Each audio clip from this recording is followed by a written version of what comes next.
오늘은 6월 마지막 주일입니다. 지난 화요일에 여러분들이 큐티하신 본문이고 또 이번 주 소그룹 나눔 본문이기도 한데요. 그 가운데서 일부를 제가 선택해서 같이 생각을 해보려고 하는데, 성도가 입어야 할 영의는 영적인 옷을 말합니다. 성도가 어떠한 영적인 옷을 입어야 하느냐 하는 이 부분에 대해 생각을 하려고 하는데, 먼저 성도를 정의해 보도록 하겠습니다. 어떤 사람을 성도라고 하는가? 오늘 본문의 말씀에 기초하여서 보게 되면 12절에 보니까, 그러므로 너희는 하나님이 택하사 거룩하고 사랑받는 자처럼 이라고 나와서 여기에 세 가지로 우리에게 알려주고 있는 것을 보게 됩니다. 그 첫 번째가 하나님이 택한 자입니다. 성도는 하나님이 택한 자입니다. 이것은 하나님의 행위를 말하는데, 성도란 하나님의 행위에 의하여 수혜를 입은 자라는 뜻입니다. 스스로 우리가 하나님 앞에 나올 수 있는 능력은 없어요. 모든 인간은 스스로의 힘으로 하나님을 찾을 수가 없습니다. 죄로 말미암았기 때문입니다. 그래서 하나님께서 우리를 찾아오셔야 되는데, 하나님이 우리 한 사람 한 사람을 선택하여 성도라 불러주신 겁니다. 우리 요한복음 15장 16절을 보겠습니다. 너희가 나를 택한 것이 아니요 내가 너희를 택하여 세웠나니. 이 말씀은 예수님께서 제자들을 부르실 때 하신 말씀이에요. 그런데 이 택함이라고 하는 것은 비단 제자들을 택하는 부분만이 아니라 인간을 구원하시는 일에 하나님의 택하심에도 이 말씀이 그대로 적용이 됩니다. 그래서 하나님께서 우리를 택하심으로 우리가 성도라 부름을 받게 된 것입니다. 두 번째는 거룩한 자라고 이야기를 하고 있는데, 이것은 하나님의 행위의 목적을 나타내주고 있습니다. 의롭게 인침을 받았다 하는 것인데요, 그래서 그 사람은 이제 의인으로 살아가게 되는 것이죠. 로마서 3장 24절입니다. 그리스도 예수 안에 있는 속량으로 말미암아 하나님의 은혜로 값없이 의롭다 하심을 얻은 자 되었느니라. 의롭게 되었다는 말이 거룩한 자가 되었다, 이런 말입니다. 하나님께서 왜 우리를 택하셨느냐? 그 택하심의 목적은 우리를 거룩한 자 되게 하시기 위함이라는 뜻이죠. 세 번째로 성도는 사랑받는 자라고 표현하고 있습니다. 이것은 하나님의 행위의 근거를 나타내주고 있습니다. 우리가 어떻게 하나님의 택하심을 받게 되었느냐? 하나님의 사랑 때문이다, 이 뜻이에요. 요한일서 4장 10절을 보겠습니다. 사랑은 여기 있으니 우리가 하나님을 사랑한 것이 아니요 하나님이 우리를 사랑하사 우리 죄를 속하기 위하여 화목제물로 그 아들을 보내셨습니다. 하나님의 사랑에 의하여 우리가 하나님의 택하심을 받게 되었다 하는 것이고요. 이제 이 세 가지 말씀에 더하여 하나를 또 말씀을 드리려고 하는데, 이것은 성경 전체가 이야기하고 있는 가장 보편적인 정의입니다. 그것은 곧 성도는 그리스도 안에 있는 자, 그리스도를 믿는 자, 그리스도 안에 있는 자라는 뜻인데요, 이것은 곧 하나님의 행위의 방편을 이야기해 주고 있습니다. 어떻게 하나님께서 우리를 택하셨는가? 어떻게 우리를 구원의 길로 인도하셨는가? 예수 그리스도를 통하여, 예수 그리스도로 말미암아, 이런 뜻이죠. 에베소서 1장 5절을 보겠습니다. 그 기쁘신 뜻대로 우리를 예정하사 예수 그리스도로 말미암아 자기의 아들들이 되게 하셨다는 것입니다. 예수 그리스도를 통하여 우리는 하나님의 택하심을 받은 성도가 될 수 있었던 것이죠. 그래서 이 모든 네 가지, 앞서 말씀드렸던 네 가지를 종합하여서 한 절에서 그것을 나타내고 있는 구절이 있어요.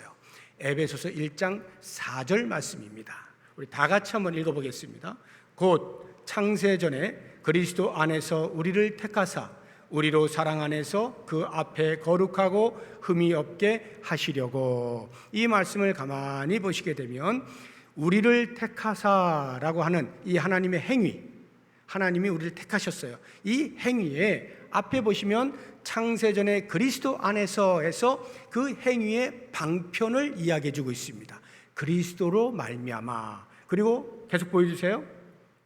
세 번째 줄을 보게 되면 하나님의 행위의 근거가 나오는데 우리로 사랑 안에서 해서 하나님의 사랑이 우리를 선택하게 하셨다는 것입니다. 그리고 마지막에 그 하나님의 행위의 목적이 나오죠. 그 안에 그 앞에 거룩하고 흠이 없게 하시려고. 그래서 이 에베소 1장 4절의 말씀이 제가 이미 말씀드렸던 그 네 가지 성도의 정의를 한 절에서 종합하여 알려주고 있는 것입니다.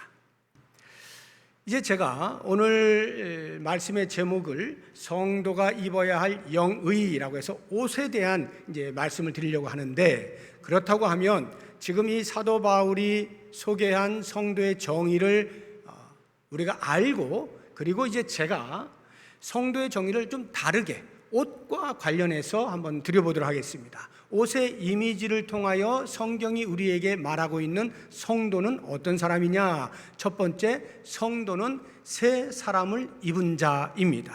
우리 골로새서 3장 10절을 보겠습니다.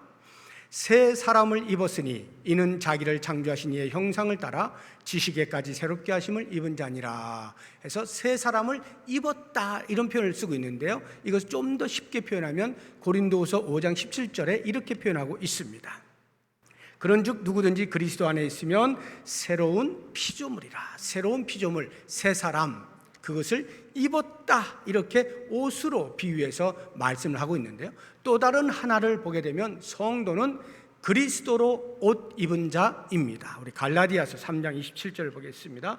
누구든지 그리스도와 합하기 위하여 세례를 받은 자는 그리스도로 옷 입었느니라 해서 성도는 그리스도로 옷 입은 자, 두 가지 제가 말씀드렸습니다. 새 사람을 입은 자, 그리스도로 옷 입은 자를 성도라고 부르는 것입니다.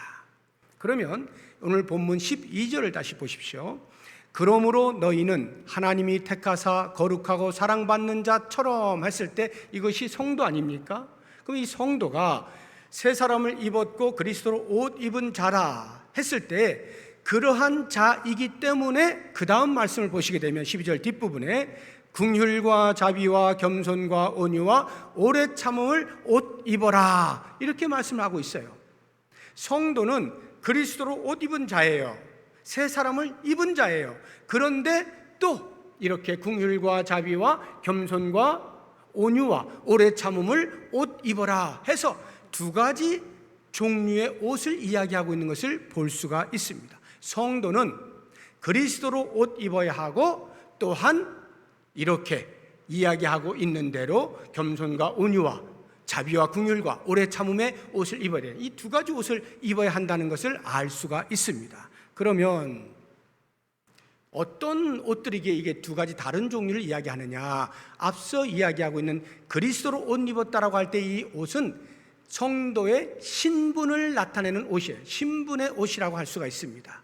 그런데 성도는 그 신분의 옷을 입은 것으로 끝나는 것이 아니라 생활의 옷, 성품의 옷을 또 입어야 하는 것입니다. 이것이 뒤에 이야기하고 있는 긍휼과 자비와 겸손과 온유와 오래 참음의 옷입니다. 이 신분의 옷은요, 우리가 입겠다라고 해서 입을 수가 있는 게 아니에요. 하나님께서 입혀주시는 옷이에요. 신분의 옷은 절대적으로 하나님이 입혀주신 옷입니다. 그런데 반면에 이 생활의 옷, 성품의 옷이라고 하는 것은 하나님께서 우리 인간에게 주신 자유의지를 발동하여 동원하여 노력함으로써 스스로 얻어 입는 옷입니다.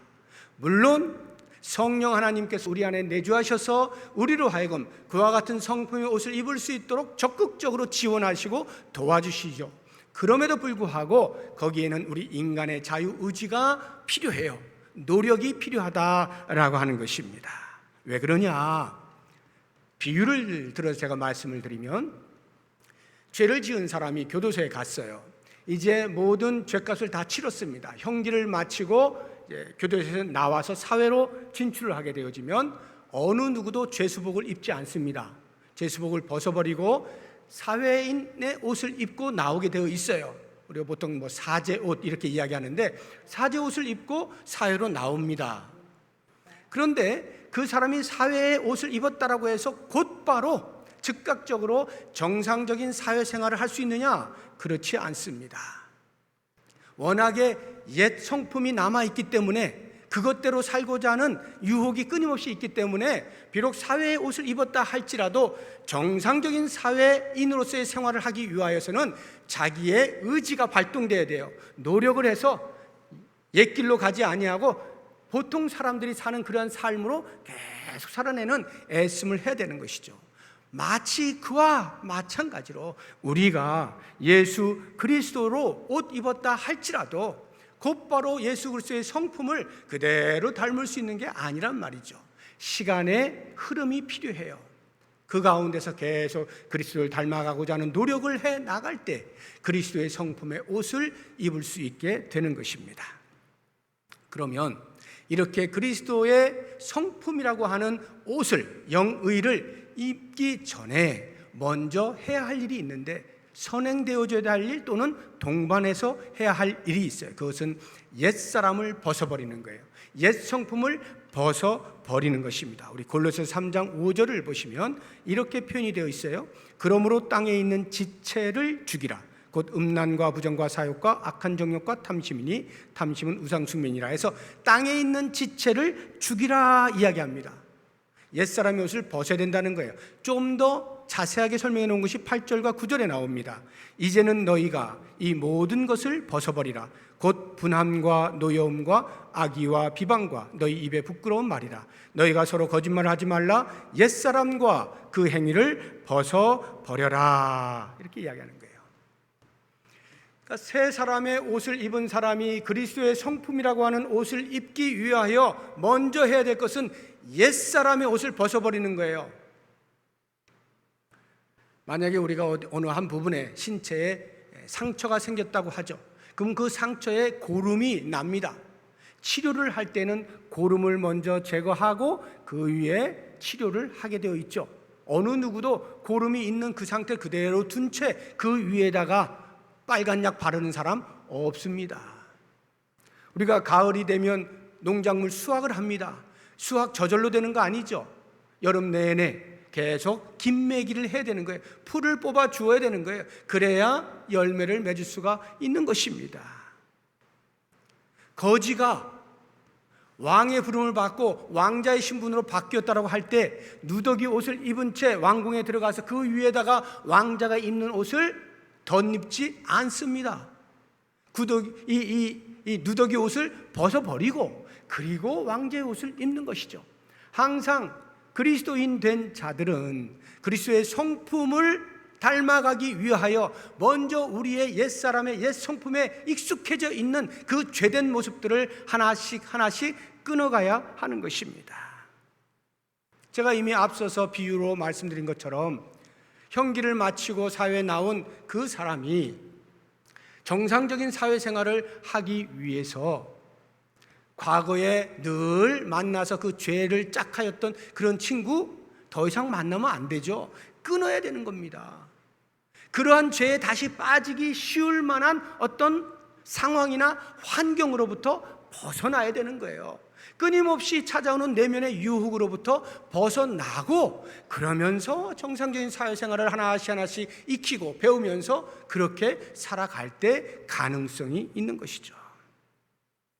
그래서 우리가 예수 그리스도의 성품으로 옷 입기 위해서는 먼저 우리가 늘 그리스도를 알지 못하였을 때 익숙하게 행하였던 죄된 모습들을 하나씩 버리는 일이 꼭 선행이 되어져야 하는 것입니다. 그러면 그렇게 하면서 이제 그리스도로 이제 그 성품의 옷을 입는다라고 했을 때에 내가 어느 정도 하면 그리스도를 많이 닮은 모습일까? 어느 정도면 그리스도의 그 영의를 제대로 입은 것이 될까? 할 때에 시금석이 되는 것이 있습니다. 공동체 안에서 이 두 가지 나의 모습을 보면 내가 어느 정도 예수님을 닮았구나 하는 정도를 측정을 할 수가 있어요. 그 두 가지 중에 하나가 용서입니다. 그리고 두 번째가 사랑입니다. 이 용서에 대해서는 13절에서 이렇게 이야기를 해주고 있습니다. 누가 누구에게 불만이 있거든 서로 용납하여 피차 용서하되 주께서 너희를 용서하신 것 같이 너희도 그리 하라. 용서의 대원칙이 두 가지가 소개되고 있죠. 하나는 서로 하는 것입니다. 피차에 하는 거예요. 이 말의 의미는 나는 못해, 나는 안 해 하고 버티는 게 아니에요. 한 사람도 예외 없이 신앙 공동체 안에 있는 모든 사람은 용서하고 용서받을 자리에 있는 사람들입니다. 누구도 예외 없다는 것, 서로 피차한다는 것 잊지 마시고요. 두 번째는 그리스도께서 우리를 용서하신 것 같이 용서하는 겁니다. 그리스도께서 우리를 어떻게 용서하셨나요? 우리가 하나님과 원수 되었을 때에 당신이 십자가에 못 박혀 죽으심으로 속량해 주시는 그러한 용서죠. 그러니까 완전한 용서를 의미합니다. 우리가 누군가를 용서한다 할 때 반 정도 내가 용서해, 그리고 나머지 반은 내가 갖고 있다가 너 하는 거 봐서 계속 용서를 하든지 말든지 할 거야, 이런 식의 용서를 하지 않는다 이 말이에요.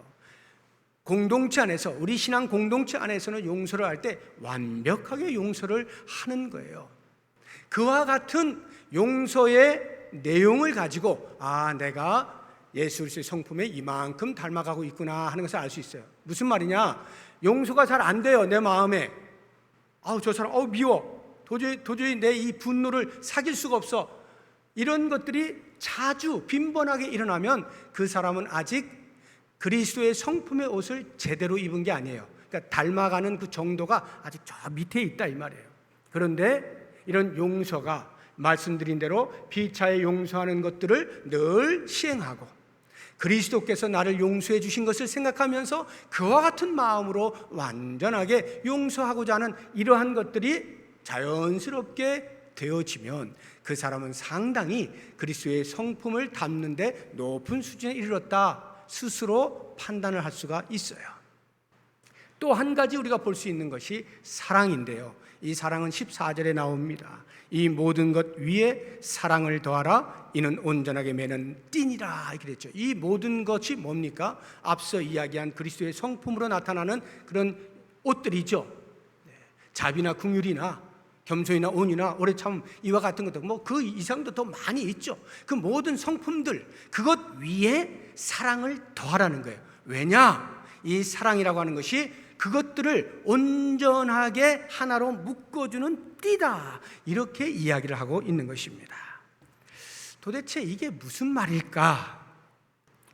묵상하는 중에 최근에 우리 교회에서 그 새벽기도회 할 때 지금 본문으로 보고 있는 게 출애굽기인데요, 출애굽기에 보면 성막 제조에 관련되어진 규례가 나오고요, 그 안에 성막 안에서 하나님의 일을 봉사하는 대제사장이 어떤 옷을 입어야 하는지 하나님께서 지정을 해주시는 장면이 나옵니다.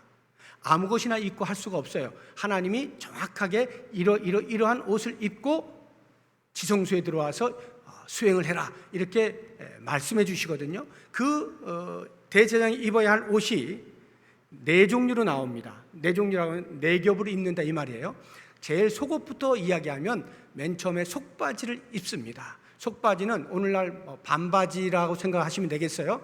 허벅지까지 이렇게 가리는 속바지를 입고 그 위에 세마포 또는 반포 속옷을 입습니다. 이 속옷은요, 아래 위가 하나의 원피스예요. 원피스고 이 목 부분이 구멍을 뚫어서 목을 집어넣고 하나로 이렇게 쭉 입는 거예요. 이해가 되시죠?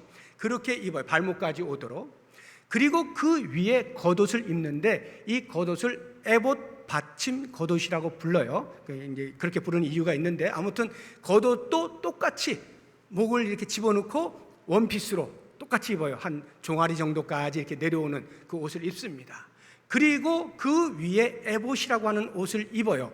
이 에봇은 여러분들이 식당 가시면 이제 흘리지 말라고 앞치마 입잖아요. 앞치마를 앞으로 뒤로 걸친 것이라고 이해를 하시면 됩니다.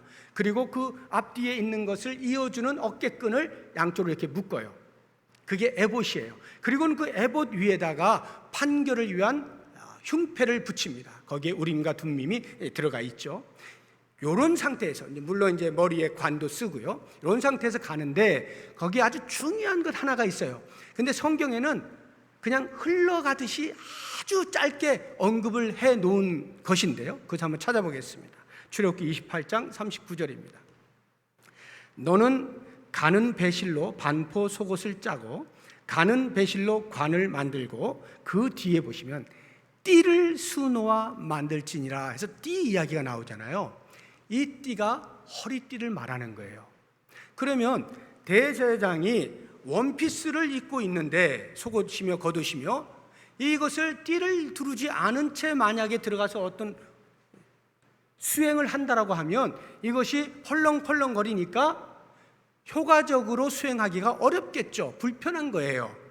그래서 제대로 완수를 못할 수가 있어요. 그래서 허리띠를 딱 졸라매서 옷이 헐렁헐렁거리지 않게 얼마든지 움직일 수 있도록 그렇게 해서 아주 효과적이고 완벽하게 하나님을 섬기는 일을 수행하도록 그렇게 하는 그 띠, 이 허리띠. 이 허리띠에 대해서 출애굽기에 보면 이 말씀 말고 뭐 한두 절 정도밖에 안 나와요. 아주 쉽게 그냥 지나가 있어요. 그런데 저는 이것을 묵상하면서 오늘 이 사랑이라고 하는 것이 온전하게 매는 띠다라고 할 때에 제가 같이 이게 교차가 되면서 이해가 되는 거예요. 아, 우리가 성도로서 예수 그리스도의 성품을 닮아가고 있는데, 그래서 그러한 성품들로 다들 이렇게 갖추어가고 있는데, 거기에 만약에 사랑이라고 하는 띠를 두르지 아니하면 그 성품들이 100% 효과를 내지 못하는구나. 옷을 입었는데, 원피스를 입었는데 띠를 두르지 않아서 번거롭게, 거추장스럽게, 불편하게 일을 해야 되는 것처럼 그리스도의 성품을 닮았다고는 하는데 사랑의 띠를 띠지 아니하면 그 공동체 안에서 그 그리스도의 성품의 닮음의 정도가 100% 효과적으로 나타나지 않는다는 묵상을 하게 된 것입니다. 그러니까 이 허리띠를 띠는 것은요, 멋있으라고 띠는 게 아니란 말이에요. 일의 효과성, 실용성을 위해서 띠는 거죠. 사랑이라고 하는 것, 교회 공동체 안에서 사랑이라고 하는 것, 그냥 멋내기 위해서 사랑합시다, 사랑합시다 이렇게 하는 게 아닌 겁니다. 지극히 실용적인 거예요. 우리 공동체 안에 성도들이 사랑의 띠로 온전하게 이렇게 메어져 있어야만 각각이 그리스도를 닮는 그 성품의 효과가 나타난다는 것이죠. 그랬을 때 그 공동체가 건강하게 세워져 가는 거고, 아름답게 세워져 가는 거고, 모든 사람들에게 본이 되어지는, 야, 저기는 뭐가 달라도 달라, 이런 이야기를 들을 수 있는 공동체가 된다 하는 것입니다. 제가 이 띠를 보면서 여러분들이 이해하기 쉽게 또 다른 하나를 한 말씀을 드려볼게요. 사도 바울이 또 다른 곳에서 다른 띠에 대한 이야기를 합니다. 에베소서에 보게 되어지면요, 사탄과 전쟁을 벌이는 이미지로 우리를 영적 군사로 보면서 영적 군사가 입어야 할 옷에 대해서 이야기를 해주고 있습니다. 에베소서 6장 11절 말씀인데요, 마귀의 간계를 능히 대적하기 위하여 하나님의 전신갑주를 입으라, 전신갑주를 입으라 이렇게 돼 있죠. 그 전신갑주를 입고 이제 세상을 향하여, 이 세상을 통치하고 있는 사탄, 마귀를 대적하기 위하여 전신갑주를 입어요. 그러면 이 전신갑주를 입을 때도 머리에 투구를 쓰고, 뭐 이 가슴에는 의의 흉배를 두르고, 뭐 방패 들고, 성령의 검 들고, 뭐 신발 신고 막 이렇게 하는 가운데 허리띠가 나오거든요. 6장 14절 한번 보겠습니다.